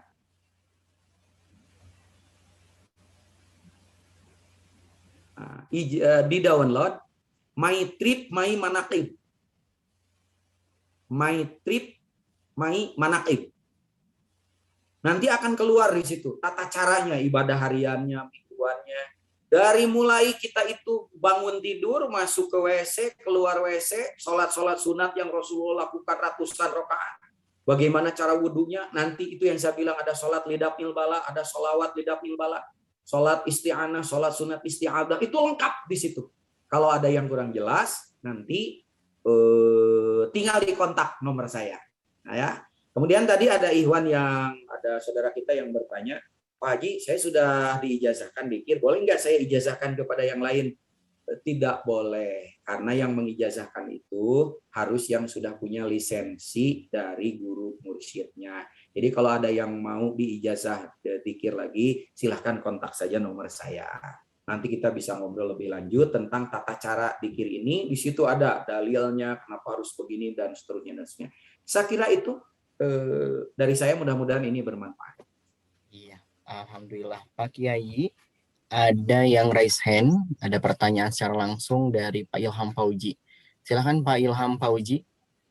Oh ya. Warahmatullahi wabarakatuh. Waalaikumsalam. Pak Ustadz, luar Siap. biasa pemaparannya. Alhamdulillah saya mendapatkan banyak pencerahan. Terima kasih. Alhamdulillah. Ya. Videonya Pelang? Punten kurang nyaman karena videonya ini, karena di sini kondisi pencahayaan jelek, jadi rada runyem. Asal suaranya aja. Ya. Suaranya. Mohon maaf sebelumnya ya. Nah, Pak Ustadz, saya di antara salah satu penggemar Kiai Haji Ahmad Sohibul Wafat Tajul Arifin Abah Anom. Alhamdulillah. Ya, saya melihat wajahnya adem, sejuk gitu. Dan saya juga melihat di Jawa Barat, umumnya di Sunda ini, torikohnya torikoh Qadiriyah wa Naqsabandiyah. Betul. Nah, kemudian saya jalan-jalan ke Jakarta nih, orang Betawi umumnya torikoh Alawiyah, Habib-Habib tuh. Torikoh Alawiyah. Kemudian saya datang ke Jawa Tengah tuh, torikotnya Sadiliyah, Habib Lutfi itu yang sama pemerintah itu. Nah, yang saya mau tanyakan itu kan, torikoh itu kan ada mursyidnya. Kalau di Qadiriyah wa Naqsabandiyah, Pangersa Abah Anom, Masya Allah gitu ya, mursyid, seorang mursyid gitu, mursyid torikoh. Kemudian di torikoh Alawiyah pun ada Habib seperti itu, dan Syadiliyah pun ada. Nah, namun di masa kini saya ini memang ingin mengetahui mursyid kekinian gitu di zaman sekarang gitu ya. Kan yang saya ketahui mursyid almarhum. Nah, gitu. Nah, apakah mursyid itu sudah terputus atau ada? Nah, kalau misalkan mursyid itu ada gitu ya, kita cari kemana dan kriterianya seperti apa tuh mursyid itu, sehingga kita bisa berguru padanya, minta ijazah kepadanya, istilahnya dari mursyid tersebut gitu ya. Jadi bisa khidmah kepadanya gitu kan. Karena mungkin untuk bisa mengijazahkan lagi kan harus khidmah mungkin kepada guru mursyidnya dan sebagainya bagaimana. Nah, di zaman ini nih saya tuh mencari-cari juga gitu, pengen punya guru ya, guru sepuh gitu yang adem, ayem, aduh gitu. Dan itu kriterianya seperti apa gitu Pak Ustadz untuk mencari guru mursyid yang sahih gitulah ya istilahnya. Ya, terima kasih. Wassalamualaikum warahmatullahi wabarakatuh. Waalaikumsalam warahmatullahi wabarakatuh. Terima kasih Pak Fauzi. Ini pertanyaan buat kita semua, sangat berharga pertanyaan dari beliau.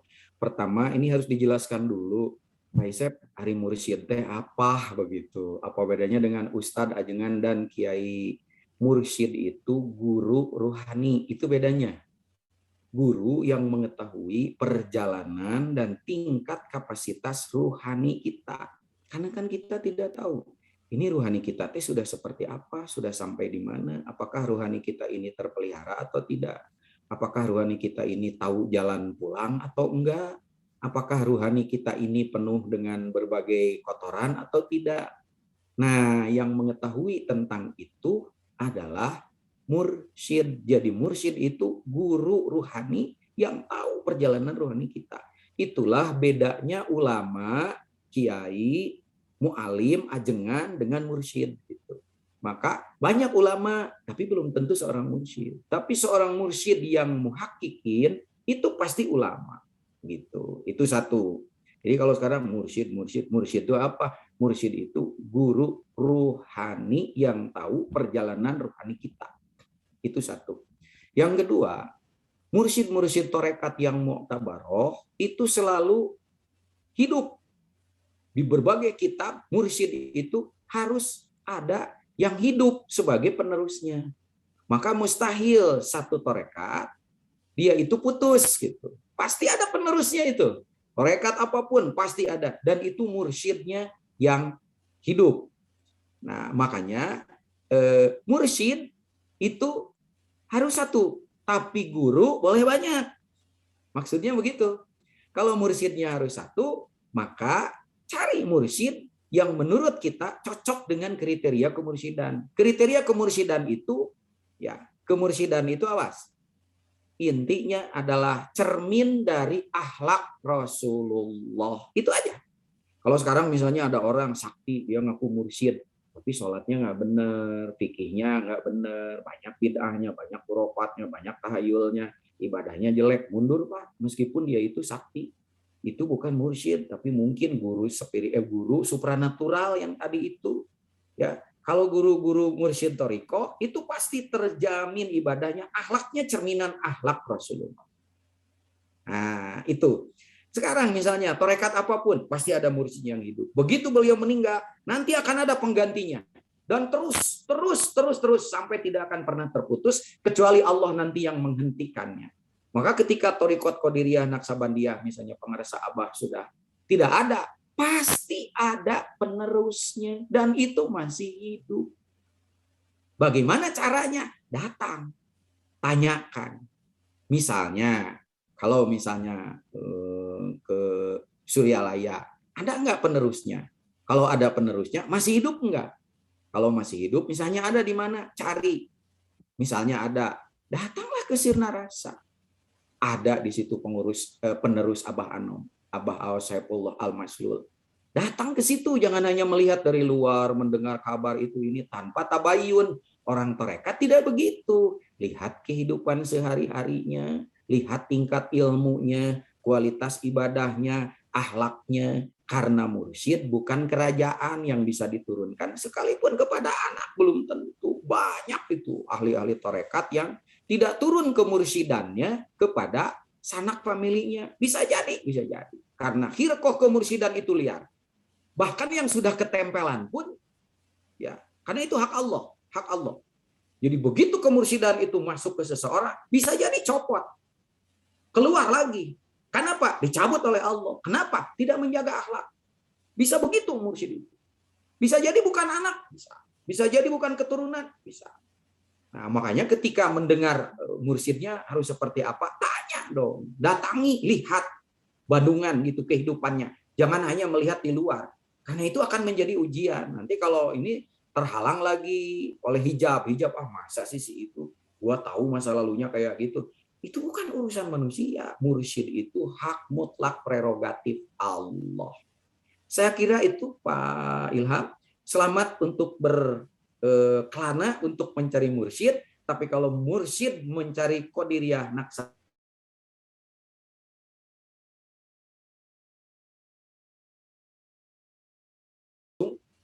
saya ulangi, saya bisa enggak karena saya sudah diijazahkan atau ditalqin dzikir, bisa enggak saya untuk ke saudara saya? Belum bisa. Mursyid ini punya wakil ini yang sudah diberi lisensi untuk mengijazahkannya. Banyak. Kalau nanti misalnya di download yang tadi di Play Store ada My Trip My Manaqib, di situ ada daftar wakil-wakil yang bisa didatangi di Jakarta di mana, ini di mana. Dan mursyid itu dalam Thariqat Mu'tabaroh rata-rata masih harus hidup, pasti ada penerusnya.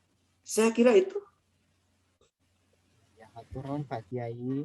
Kita berlanjut pada pertanyaan di kolom chat dari Pak Jen Jekri. Punten ajengan izin bertanya, bagaimana kalau ada di suatu masjid memakai doa kunut? Ulangi ya Pak Kiai, bagaimana kalau ada di suatu masjid memakai doa kunut di setiap sholat 5 waktu? Apakah ada tuntunannya? Mangga Pak Kiai. Ya, meskipun kontroversial karena debatable, banyak yang memperdebatkan. Ada dua, ada yang boleh memakai, ada yang tidak. Yang boleh memakai ini kunut setiap saat disebutnya kunut nazilah, yaitu ketika ada bencana. Maka kunut ini dipakai pada saat ada bencana, diterapkan pada setiap sholat, itu dasarnya. Jadi kalau ada masjid yang melakukan kunut seperti itu, duhur di kunutan, asar di kunutan, itu namanya kunut nazilah. Kunut yang temporal, yaitu ketika ada wabah. Bapak kalau misalnya tahu dasarnya, silakan ikuti. Tapi kalau tidak tahu, tidak perlu membatalkan sholat, tinggal disimpan saja tangannya. Setelah selesai ikut ruku, ikut sujud. Karena memang itu ada dasarnya. Bagi yang tidak suka, misalnya minimal kunutnya subuh saja, ya bahkan ditambahin Allahumma anfa'na dan seterusnya, ikuti karena ada dasarnya. Tapi kalau tidak suka, ya jangan diikuti, tinggal diturunkan saja tangannya. Nanti begitu selesai tinggal ikut sujud. Saya kira itu yang tidak benar, itu yang tidak sholat dan tidak kunut begitu. Itu tidak ada dasarnya sama sekali, ya. Ya, baik. Alhamdulillah Pak Kiai, hatur nuhun. Ibu dan Bapak, silahkan masih ada waktu untuk bertanya. Ini sudah ada pertanyaan dari Ibu Ois Aisyah, namun sepertinya jawabannya sudah tadi dibahas oleh Pak Kiai, ya. Assalamualaikum, subhanallah, tabarakallah. Pak Kiai mohon izin, karena sudah diijazahkan, apakah boleh apabila disampaikan dan diajarkan kepada putra-putri dan peserta didik? Ini mungkin sudah tadi dibahas ya Pak Kiai. Sudah terjawab, ya. Iya, betul. Ya, jadi kayak begini, dari malam kemarin itu, minggu kemarin itu ada dari Jakarta. Dari Jakarta, suaminya sudah diijazah dikir, dia ingin keluarganya untuk ijazah dikir. Nah, akhirnya dia ngontak kepada saya, sama-sama meluangkan waktu. Akhirnya seperti ini, pakai video call, dituntun dikirnya. Jadi tinggal kontak saya aja. Ya, jadi itu caranya begitu. Luar biasa, ternyata Ikhwan kita yang satu ini 2 minggu setelah ditalkin dikir, istrinya itu wafat. Dan ketika wafat, 1 hari menjelang wafat, terjadi keajaiban. Pertama, dia membersihkan kuku semuanya, lalu membersihkan rambut, lalu minta diantar ke teman-temannya untuk minta maaf. Lalu kemudian dia, kalau tidak salah ada saum segala. Begitu sampai ke detik-detik itu. Kata istrinya ini suaminya yang bercerita sambil berkaca-kaca kepada saya. Pak, begitu aku baca la ilaha illallah, kok ada gerbang cahaya besar sekali. Besar sekali. Besar sekali. Lalu dia zikir itu. Allahu Allah. Pada zikir yang kedua, dengan lembut, nyawanya dilepas. Suaminya sampai nelpon saya. Itulah saya bilang ciri husnul khotimah. Karena nyawa keluar dari tubuh tidak mudah. Nyawa keluar dari tubuh itu butuh tunggangan. Tunggangannya kalimah la ilaha illallah, nggak ada lagi. Maka jangan mikirin lagi urusan mati karena kita sudah punya kendaraan. Pikirin saja bagaimana sisa hidup ini senantiasa tercantol kepada Allah. Itu saja. Itulah ahli zikir.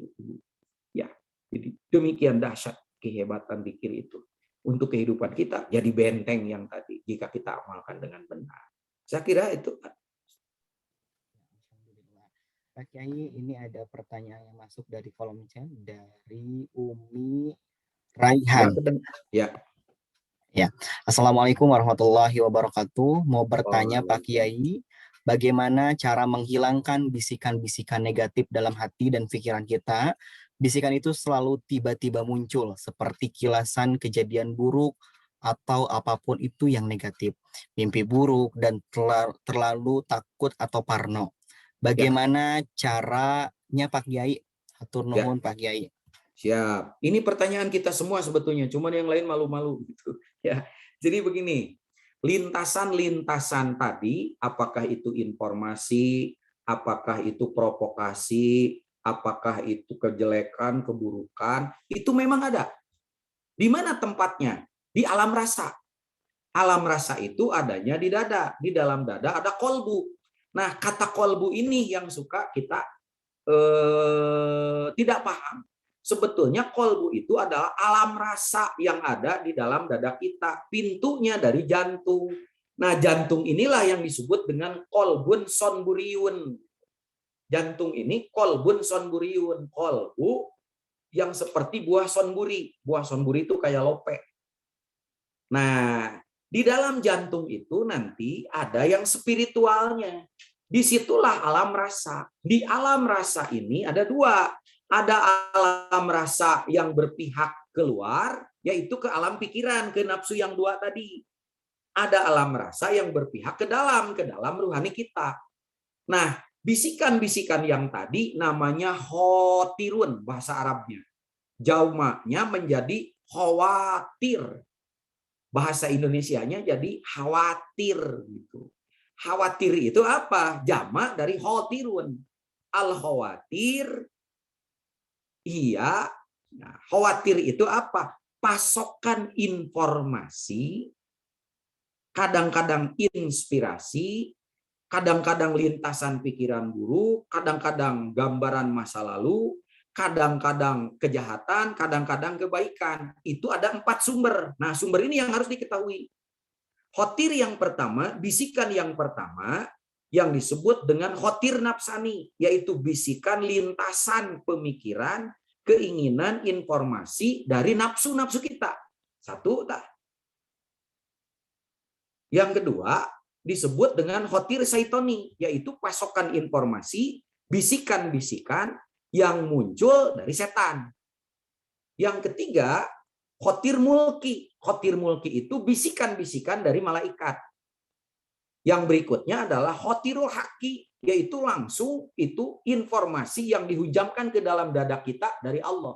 Yang dua, ini namanya ilham. Yang dari malaikat, ilhamil malaikatil muqarrabin.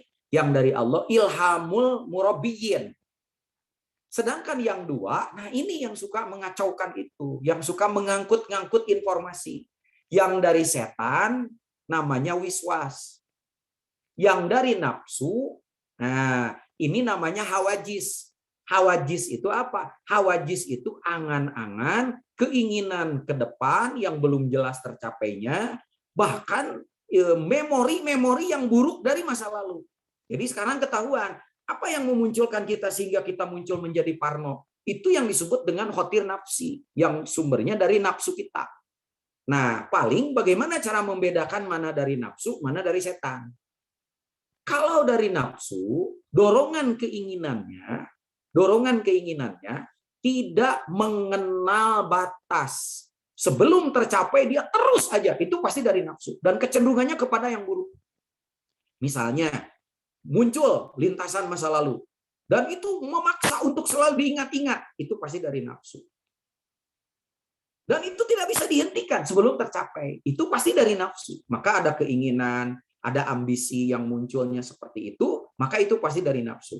Kalau dari setan gimana? Kalau dari setan mah suka tiba-tiba datang.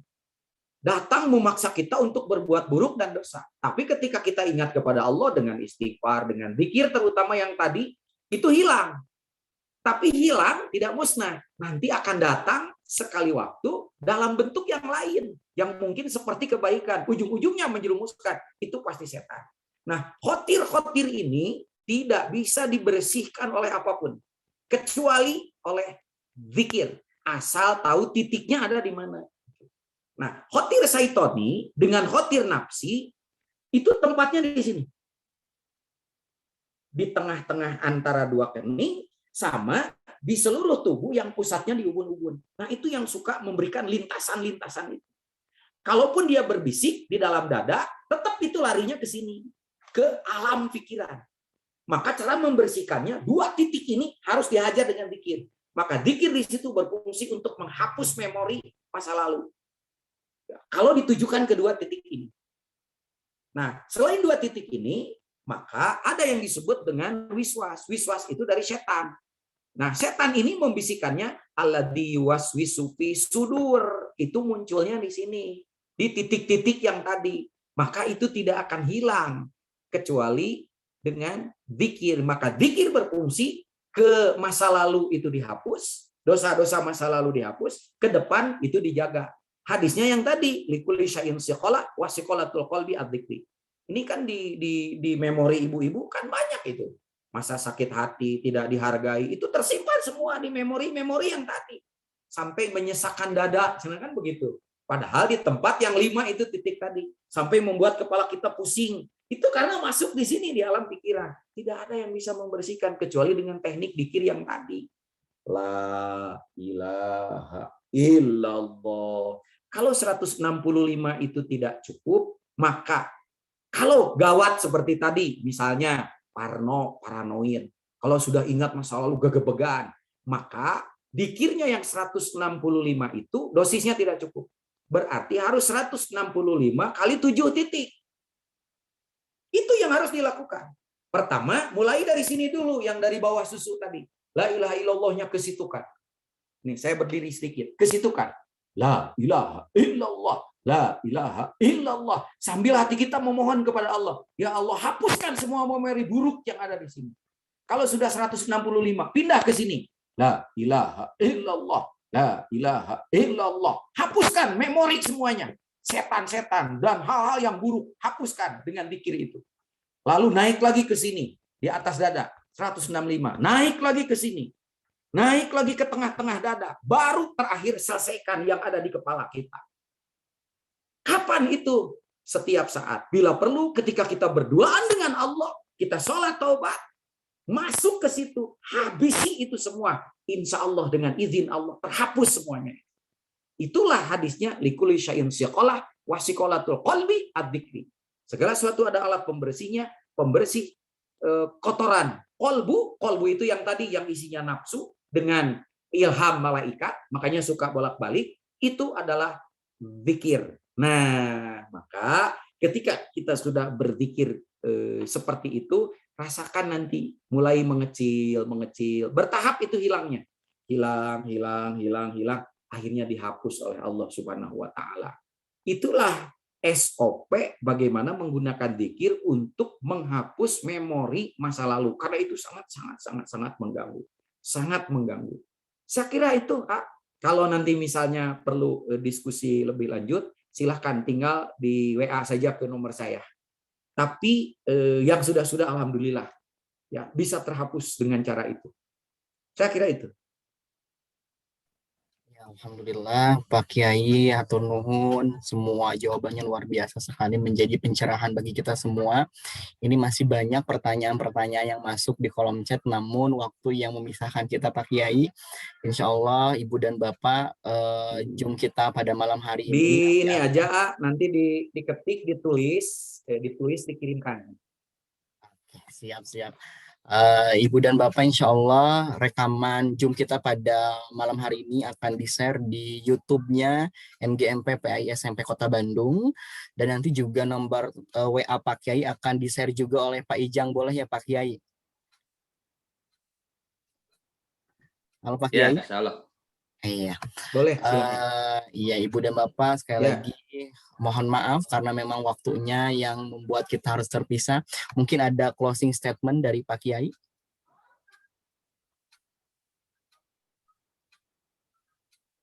Baik. Hanya satu saja. Tidak ada yang lain pelindung kita kecuali Allah. Allah dulu, Allah lagi, Allah saja.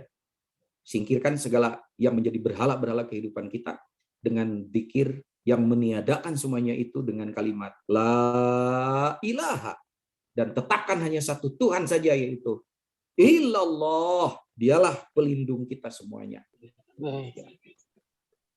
Muliakan Allah, Allah akan memuliakan. Jaga Allah, Allah akan menjagamu.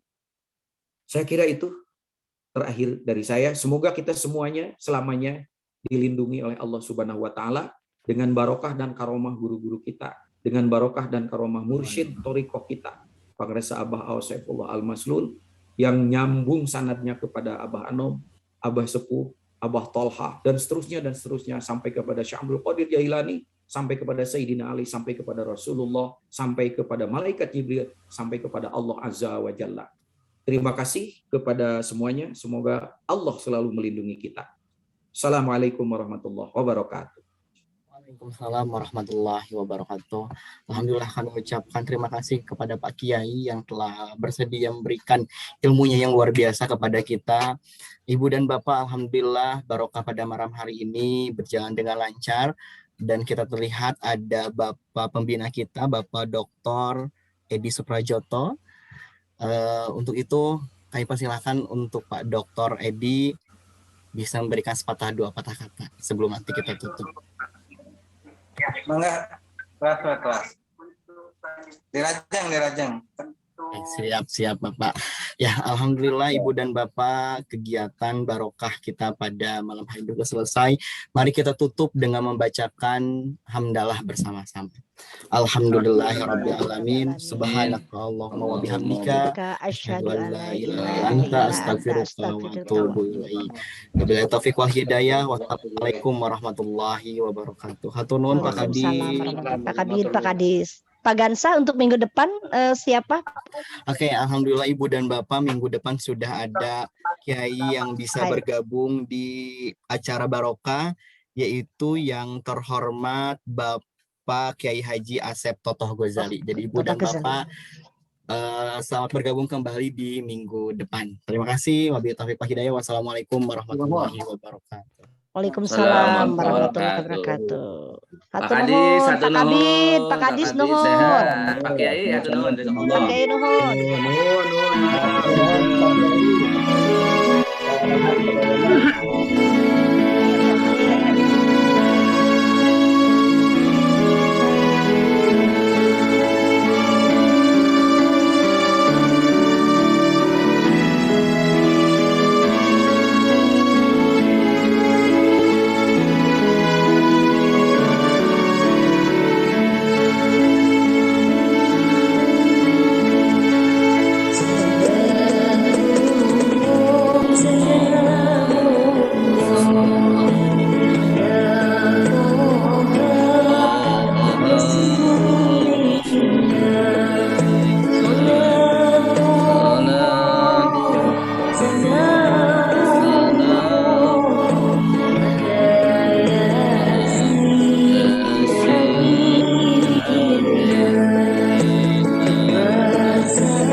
Matur nuhun kasadena, jazakumullah khairan kasiron. Pendak di mingguan payun insyaallah. Hatur nuhun. Luar biasa barokah. Alhamdulillah. Mugia sararehat sadayana. Amin, amin, Alhamdulillah amin, amin. berkah barokah hatur nuhun.